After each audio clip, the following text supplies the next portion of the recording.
critically analyzing global affairs. The Muckrakers on today's News Talk, TNT. Well, hello and a very warm welcome back to the Muckrakers with me, Andrew Eborn. As always, here on the Muckrakers, we pledge to continue tackling the most pressing and controversial news issues of our time. Our mission is to provide more light and less heat in these troubled times in our unwavering quest to uncover the truth. Our mission is to inform, educate and entertain, but with dignity and respect. And it's vital that we don't just ask the questions, but question the answers. Well, today we're going to be focusing again on the Middle East crisis. Tensions have risen over the last week following the assassination of Hamas's political leader, Ismail Haniyeh, for which Iran has vowed severe retaliation.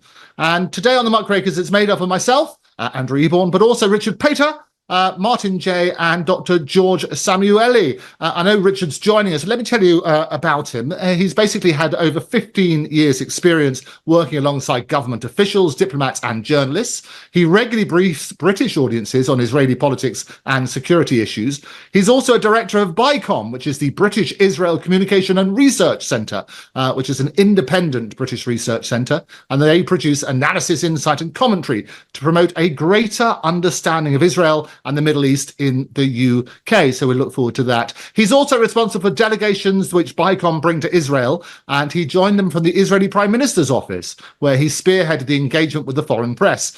Following the Second Lebanon War, Richard received the Prime Minister's Prize for Excellence. I'm sure he'll tell us about that. And Richard served in the IDF Armoured Brigade, where he twice received commendations and continues to serve in the reserves. He also holds a BA in Philosophy and Politics from Manchester University.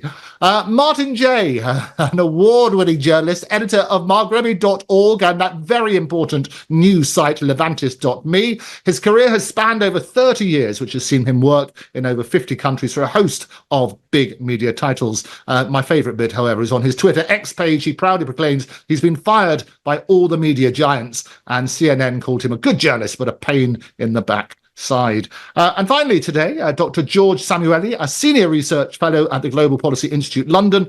He's written for innumerable publications and is author of Bombs for Peace, NATO's Humanitarian War on Yugoslavia.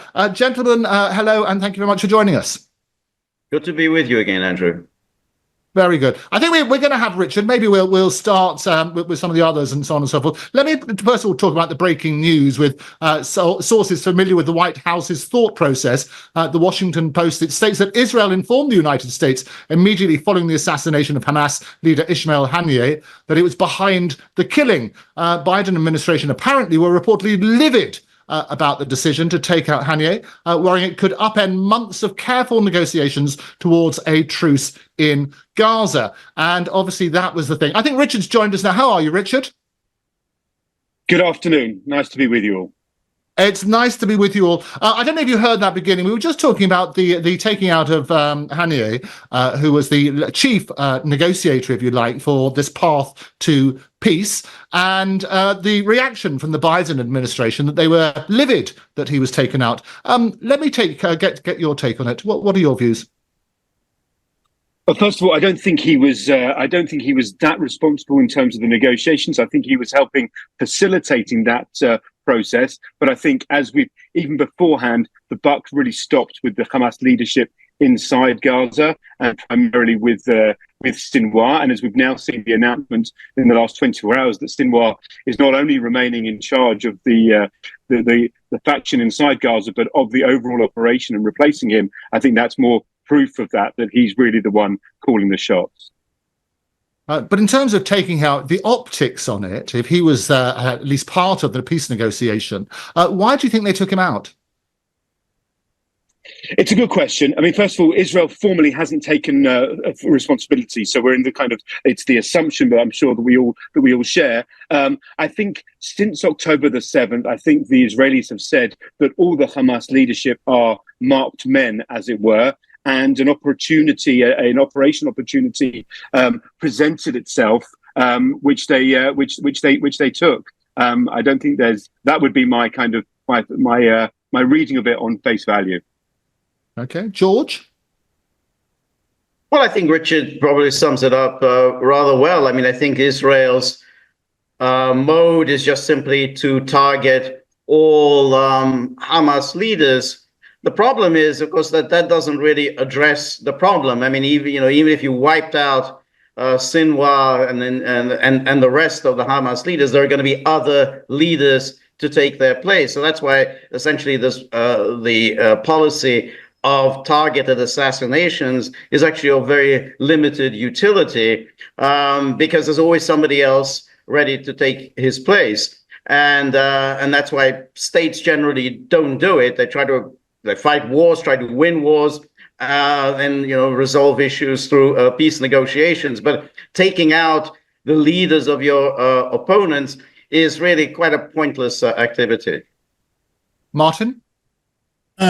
Pointless, and I think one, pardon me, one which may well backfire on Israel. I don't think you can have your cake and eat it. I don't think you can say on the one hand, look, this guy wasn't that important, but he was a sitting duck in Iran, and we had some double agents inside, working for the Iranian Guard who helped two ladies.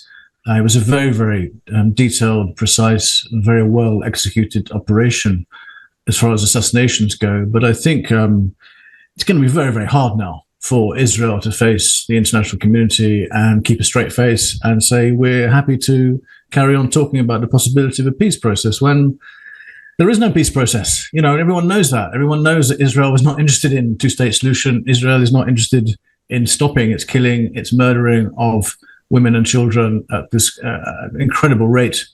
And I think it's just rank hypocrisy to talk about such things in a certain light. Either the guy was important and relevant and worth assassinating, or he wasn't. I'm not sure I swallow completely the explanation of that. Well, I mean, he certainly was. He was the leader of Hamas, and he was basically recognized by a number of people as key to the negotiations for peace. Richard, I'll let you come back on that. What are your takes on what Martin and George have to say? Oh, first of all, I'd make a distinction. I don't think these weren't peace talks. These are talks to reach a hostage release and a ceasefire. Very specific technical framework. I mean, we can talk broadly if we want to talk about peace process. Unfortunately, that's nowhere near. But Hamas weren't anywhere on the cards in terms of a real peace process, and I think you're splitting hairs. I think you know perfectly well. I meant a ceasefire, obviously not peace talks for a complete solution of the Middle East. I was referring to a ceasefire, and I stand by my point. I can't see how Israel can now keep a straight face and say it's committed to any sort of ceasefire when it's carrying out these assassinations. There are lots of blocks and potential problems to reach a ceasefire, and I think the part of the issue as well is that whether Israel just doesn't see Hamas as a partner at all. The very fact that these talks are presuming that there will be stages 2 and 3 that will see Hamas remain in some form of control is incredibly problematic, not just for Israel but for the international community and for the goodwill that looks to rebuild Gaza the day after. No one is going to want to invest in Gaza whilst Hamas is still in control there. So it's we're really caught in a very difficult and dangerous dilemma as there's no obvious way forward there. You mentioned part of your role, Richard, is obviously to assist people's understanding of Israel and its position. Now, my understanding from talking to a number of people and reading various publications is that a lot of people in Israel don't support Netanyahu's approach. What's the truth? Absolutely. Listen, Israel is quite divided right now. The Netanyahu, to an extent, is a litmus test that he still has a section of support. I bear in mind that even those that are kind of because of the Israeli electoral system, Netanyahu is in power thanks to about 25% of the support, and that number has been pretty consistent throughout his time as prime minister. And then his reliance on coalition partners. This time round, those coalition partners are of the hard right and the ultra orthodox that are bringing together, that have a vested interest in seeing Netanyahu remain in power. And just like the IDF themselves are rehabilitating their image within Israeli society following the failure of October the 7th. Similarly, Netanyahu is also trying to rehabilitate his own image as a leader, and as he potentially looks to fight the next election. But you're absolutely right. There is at least 50% of the country that is vehemently against him, that is kind of is of a much more, I would say, a liberal democratic hue, and that sees a different way forward, and sees Netanyahu for his collective almost decade and a half in power as ultimately responsible for the failures on October the 7th, and so he must go. But as a functioning democracy, albeit with its problems and challenges, that will be left to the electorate eventually.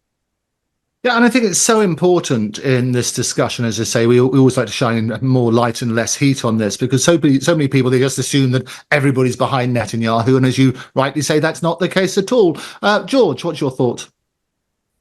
Well, I'd be interested to find out from Richard that, okay, so let's say 50% of the population does not support Netanyahu, but from what I've understood from the opinion poll surveys, they may not like him, they may not like his government, but they do support his war aims, and they do support his pursuit of the war to the finish. In other words, that ultimate nebulous goal of destroying Hamas, which seems to be a very, very difficult and a dubious exercise. So I want to know from Richard, so when you say 50% don't support Netanyahu, don't like Netanyahu, that's a given.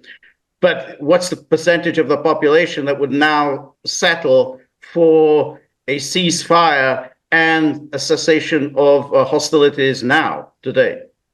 Richard? So I'll just give an example. I mean, if you go to Tel Aviv on a Saturday night, you see 3 protests happening kind of on parallel streets simultaneously. One is calling for the release of the hostages, the other is calling for an end of the war, and the other is calling for the end of this government. So how to group those 3 together is kind of where three factors of the opposition now stand. I think the significant single issue which divides Netanyahu supporters from those against is that the critique that Netanyahu is unprepared to talk about the day after, something I alluded to earlier, that a lot of people understand that beyond the military campaign, there needs to be some form of political process then put in place. And for a lot of people, the Palestinian Authority, which has plenty of problems and faults and deficiencies of its own, is for many people the only game in town. And the understanding is that alongside Israel's regional partners, primarily the Egyptians and the Jordanians, the Emiratis as well, have a vested interest in that political process, but will see the removal of Hamas and a different Palestinian leadership being able to take control in the Gaza Strip. Martin?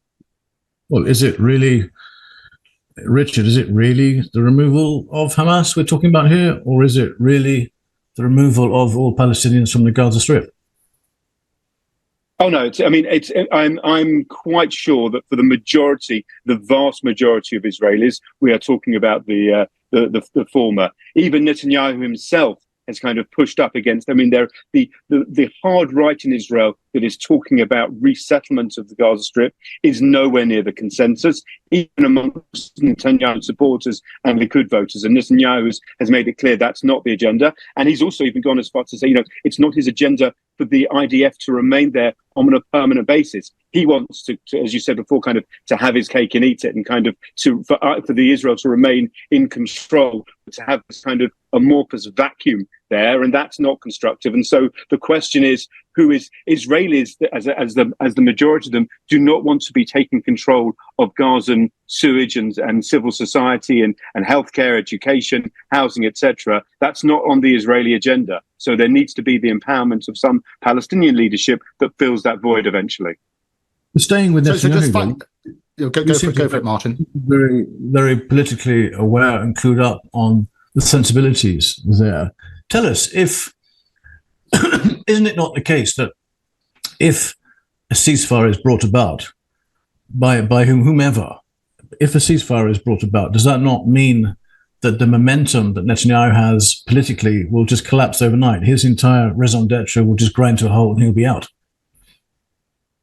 Possibly. I would say that I would hedge, though, and suggest, first of all, and we're in a new reality, clearly, but prior to October the 7th, Netanyahu was not a militarist leader. He actually was very conservative and cautious when it came to military adventures, unlike some of his predecessors, primarily his immediate predecessor, Prime Minister Olmert, that was very kind of gung-ho, both in war and in peace. Netanyahu is not like that.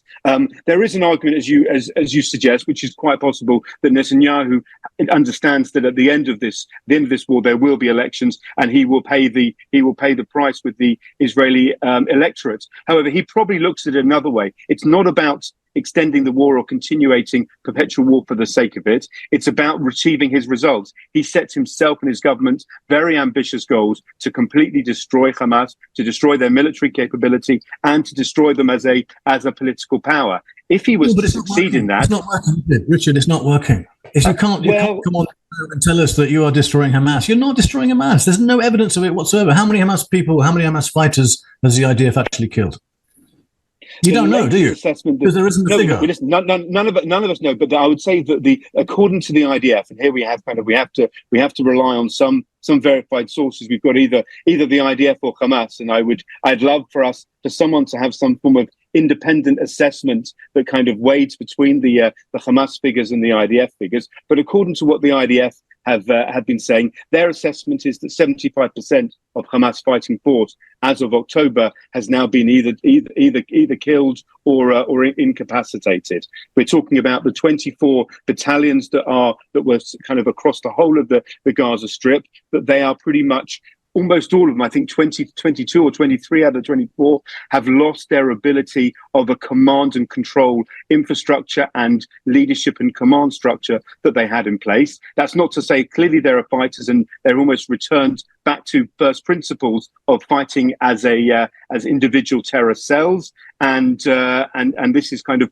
what we're seeing. I give another data point that in Zaytun, in the north of Gaza, IDF soldiers were reporting that they were encountering children firing RPG rockets. Now, on one level, that attests to the fact that the main fighters are no longer there to carry out the attacks. However, that also suggests that the motivation to attack the IDF is very high if children are picking up weapons. This is the dynamic. This is the incredibly difficult dilemma of this war, that you can defeat their command and control structure, but embers of the fire remain, whether it's fighters or members of the population who are now taking up arms.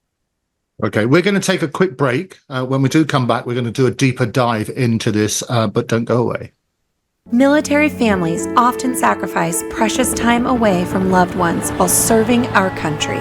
And for those with children, the separation can be especially difficult. We were worried that with him leaving, that she would lose those connections with her dad. Some of life's best moments happen between parents, children, and the pages of a good book.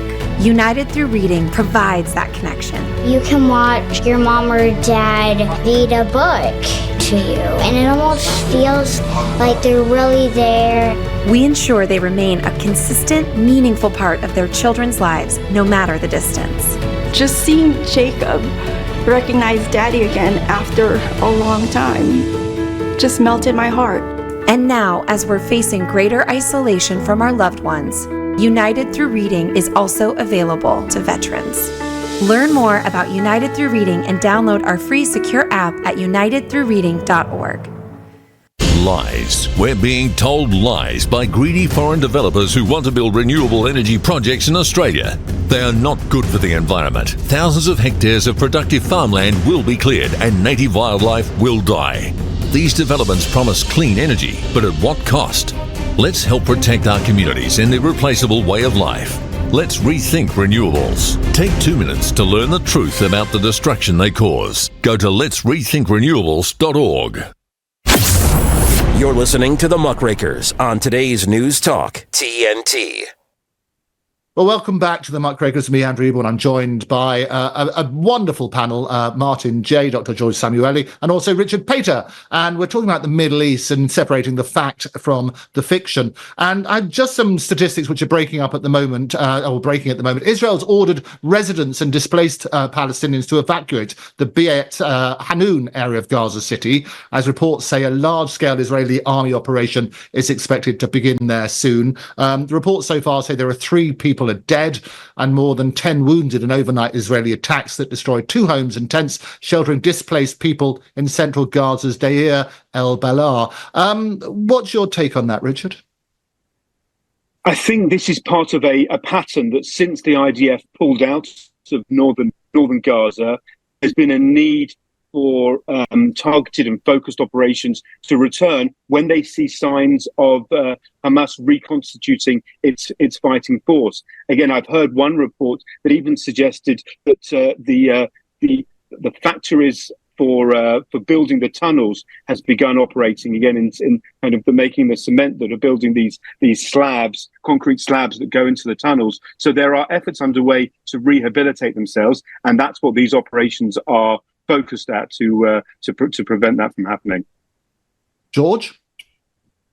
Well, it's interesting, I mean, because what Richard is saying, that after 10 months, we're back to where we started from. Hamas is reconstituting itself. Hamas has not been defeated, and therefore Israel has to return because Hamas is back and is not defeated. And that's really the problem here, which is that this goal of crushing Hamas, obliterating it, wiping out of existence, is something that can only be achieved ultimately with a whole-scale either decimation of the population of Gaza or the expulsion of the population of Gaza. It cannot be achieved militarily, because as soon as you push them out here, push them out there, then you're back to where you started from, which is that they are starting to reconstitute themselves. But then there's the other issue, which is that even if you have achieved, even if you do destroy Hamas and say, well, good, we'll have the Palestinian Authority take power in Gaza. Well, let's assume Palestinian Authority is willing to take part in Gaza. The Palestinian Authority is going to ask for something very specific in return, which is you have got to then give us that Palestinian state. You've got to give us that 2-state solution. No ands, ifs, and buts. We're not going to do Oslo and all the sort of continuing to build the settlements. We have to have a 2-state solution. But now we've had the Israeli Knesset just saying that they've rejected the 2-state solution. And Netanyahu openly says he's rejected the 2-state solution. Well, if you rejected the 2-state solution, there is no way in the world that the Palestinian Authority is going to come in and take over in Gaza. But that's got to be a fair point, hasn't it, Richard? What are your views on that? So, I mean, a couple of things to come back on. First of all, unfortunately, even amongst the Israeli left, which have kind of for generations supported a 2-state solution, the sad irony of October the 7th is that a lot of those communities that were embellic of that position were the very communities that were attacked and targeted, the kibbutzim on the Gaza periphery. So the peace camp in Israel has physically taken a really serious knock. And conceptually, the idea that October the 7th sadly pushed us further and further away, that Israeli skepticism, even listening to Israeli left-wing leaders, they understand that in order to sell a 2-state solution, which they still believe in the future, it needs to be based in kind of the cornerstone of Israeli security.